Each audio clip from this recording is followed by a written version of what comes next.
It's really important in fluid mechanics to be able to think in 3D. And to do that well, it's really useful to have in your back pocket some basic geometries where you're familiar with the surface area of that geometry, you're familiar with the volume of that geometry, because these basic geometries appear over and over again in different problems throughout the course of the quarter. So let's just think through the geometry of a block, the geometry of a cylinder, and the geometry of a sphere. Okay? So first of all, with the block, if we wanted to think through the volume of the block, that's pretty simple. So volume, I'm going to use a V with a line through it to represent volume. It's just going to be equal to the height, the width, and the depth of that block. Okay?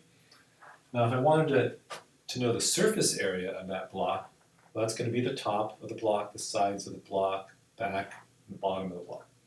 So if I wanted to get the surface area, and I'll represent that by A with a subscript S to represent surface area, well, that's going to be equal to the front and the back, which is 2 times B times W, plus this side and that side, which is 2 times B times H, plus the top and the bottom, which is 2 times W times H.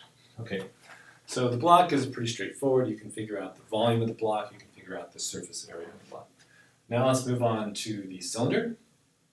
So the cylinder, to think about the volume, if you just remember that the top of the cylinder, if it's extruded downwards, creates a volume. The volume is just going to be equal to the area of a circle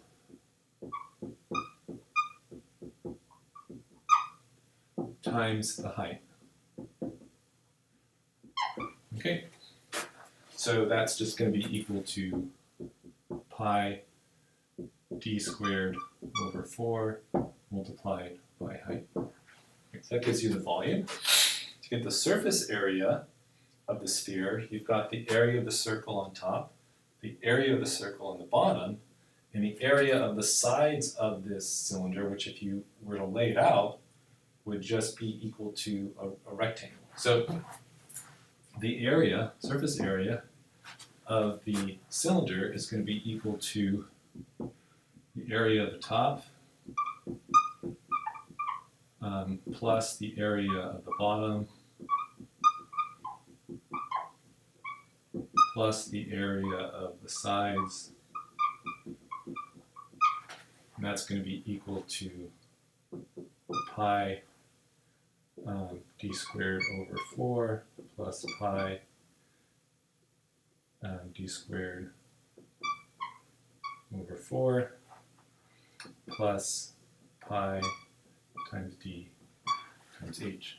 Okay, so what we're going to end up with is pi d squared over 2 plus pi d h. That gives us the surface area of that cylinder. Now lastly, for the sphere, I never remember the formula for the volume of a sphere in terms of diameter, but I do remember that it's in terms of radius. So if I remember that the volume of a sphere is 4/3 pi r cubed, I know the radius is just half of the diameter, so that's equal to 4/3 pi times d over 2 to the thirds, so that's just equal to, 2 to the third is 8, 4 over 8 is 2, 3 times 2 is 6, so we have pi over 6 d to the third.